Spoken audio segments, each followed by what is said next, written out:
sumber di tepi halaman. Salam hangat kami ucapkan di sini.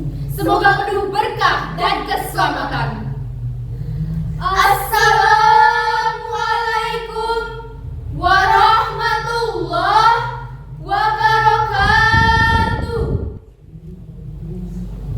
Alhamdulillahilladzi alafa baina qulubina.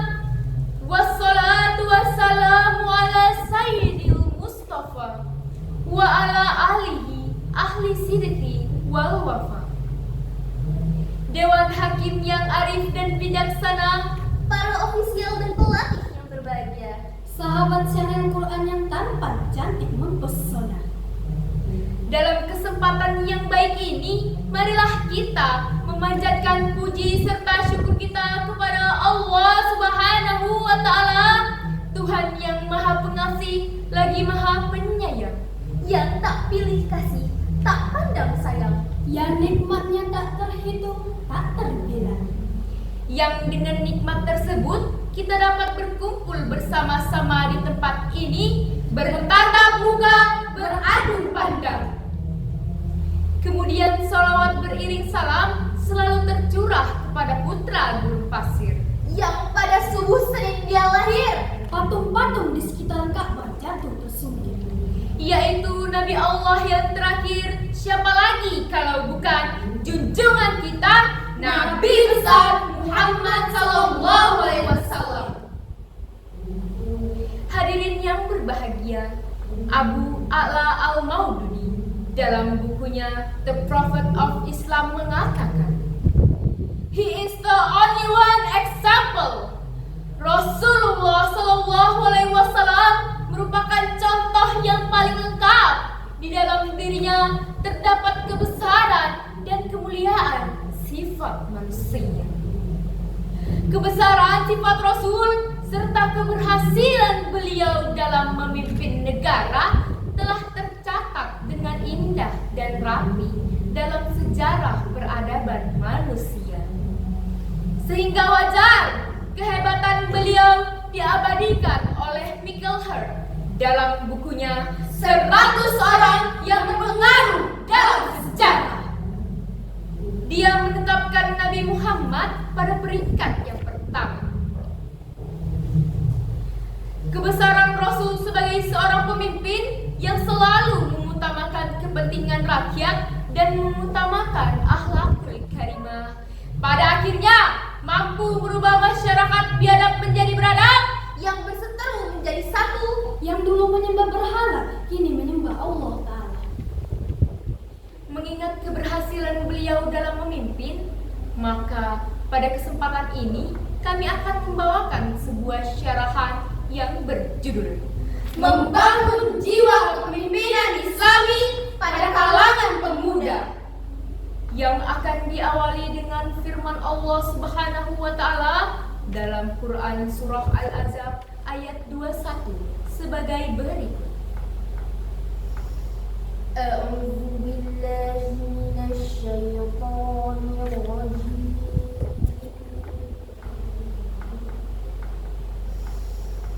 Bismillahirrahmanirrahim.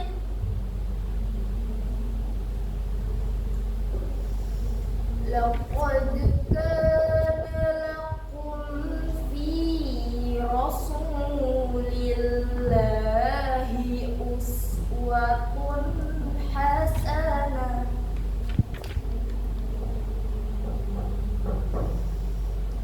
Uswatun hasanatun liman kana yarjullaha wal yawmal akhir.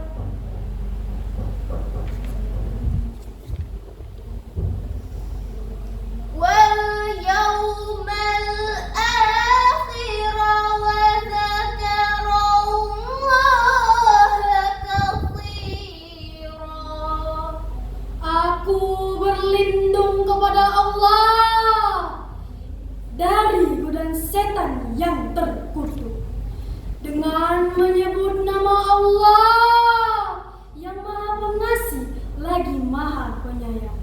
Sungguh telah ada pada diri Rasulullah suri teladan yang baik bagimu, yaitu orang yang mengharap rahmat Allah dan kedatangan hari kiamat, dan dia banyak menyebut asma Allah. Hadirin yang berbahagia, ayat tersebut menginformasikan sekaligus menegaskan kepada kita, sungguh dalam diri Rasulullah terdapat uswatun hasanah bagi kita. Rasul merupakan figur yang luhur, contoh yang tinggi yang patut kita teladani dengan sepenuh hati. Demikian penegasan Imam Ali As-Sabuni dalam Sofwatut Tafasir. Dari ayat tadi dapat diambil kesimpulan bahwa Rasulullah SAW adalah contoh yang patut kita teladani, terutama dalam hal kepemimpinan. Sebab beliau merupakan sosok pemimpin ideal yang sangat berhasil dalam sejarah dunia. Bahkan menjadi rahmatan linnas, rahmat bagi manusia, dan rahmatan lil alamin, Rahmat bagi alam semesta. Hadirin yang kami hormati, pada dasarnya setiap manusia adalah seorang pemimpin. Minimal mampu memimpin seluruh metafisik dirinya. Dan seorang pemimpin akan dimintai pertanggungjawaban atas segala kepemimpinannya. Hal ini sebagaimana ditegaskan dalam sabda Rasulullah SAW yang artinya, ingatlah, setiap kamu adalah seorang pemimpin dan akan dimintai pertanggungjawaban tentang kepemimpinannya. Seorang suami adalah pemimpin bagi keluarganya dan ia akan diminta pertanggungjawaban tentang kepemimpinannya. Seorang istri adalah pemimpin bagi rumah tangga, suami dan anak-anaknya, dan ia akan dimintai pertanggungjawaban tentang kepemimpinannya. Kemudian dalam Islam, seorang pemimpin yang baik adalah pemimpin yang memiliki minimal 4 sifat dalam menjalankan kepemimpinannya, sebagaimana sifat yang dimiliki oleh Nabi Muhammad SAW. Yang pertama, sidik, yang artinya jujur, sehingga ia dapat dipercaya oleh orang-orang yang dipimpinnya.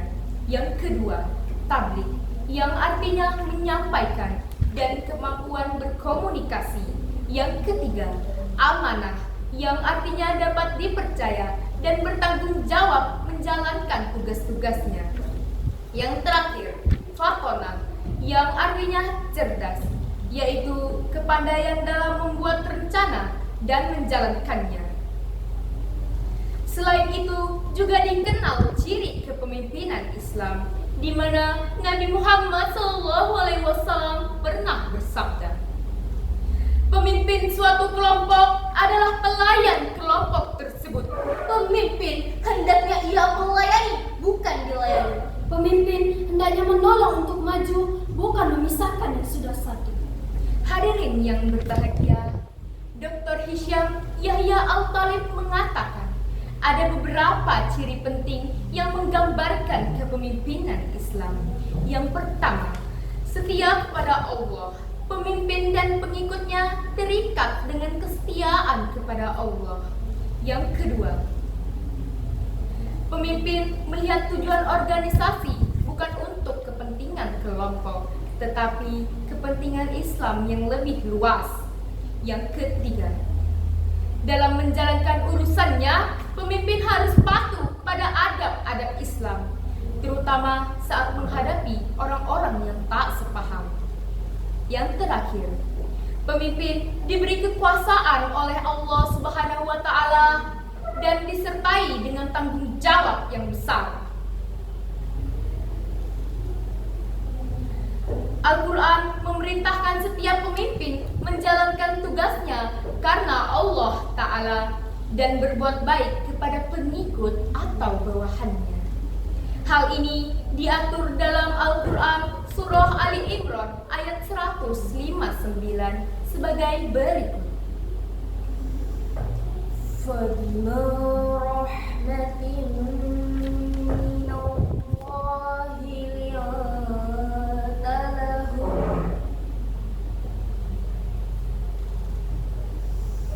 ولو كنت فظا غليظ القلب لانفضوا من حولك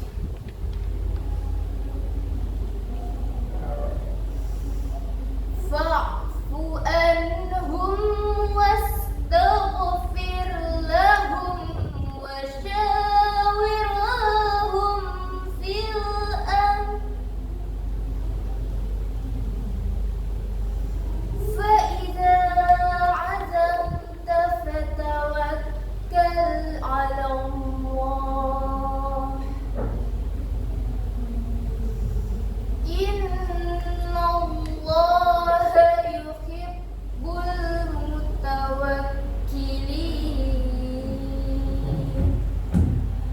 صدق الله العظيم. Maka dengan rahmat Allah, engkau Nabi Muhammad berlaku lemah lembutlah terhadap mereka. Seandainya engkau berlaku kasar dan berhati keras, tentulah mereka akan menjauh dari sekitaranmu. Maafkanlah mereka, mohonkanlah ampunan untuk mereka, dan beri musyawarahlah dengan mereka dalam segala urusan penting. Kemudian, apabila engkau telah membulatkan tekad, bertakwalah kepada Allah. Sesungguhnya Allah mencintai orang-orang yang bertakwa. Hal lain yang perlu diperhatikan adalah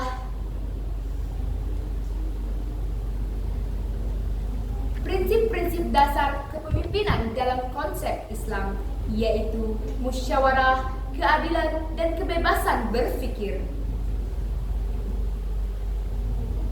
Dalam arti yang lebih luas, bahwasannya pemimpin Islam bukanlah kepemimpinan tirani dan tanpa koordinasi, tetapi mendasari prinsip-prinsip Islami. Dewan Hakim yang kami muliakan, hadirin yang kami banggakan, sebagai akhir dari syarahan ini dapat kami simpulkan bahwa seorang pemimpin adalah pengemban amanah dari Allah Subhanahu wa Ta'ala. Dan seorang pemimpin harus meneladani cara Rasul dalam memimpin, yaitu selalu mengutamakan kepentingan rakyat, bukan kepentingan pribadi, apalagi kepentingan istri. Jangan ya Dek ya. Seperti inilah pemimpin yang kita harapkan. Semoga di masa yang akan datang bisa kita dapatkan. Agar masyarakat kita bisa mapan penuh keridhaan Tuhan. Amin, amin ya Rabbal Alamin. Naik perahu menyeberangi lautan, Membawa bekal dan kepercayaan. Pemimpin bijak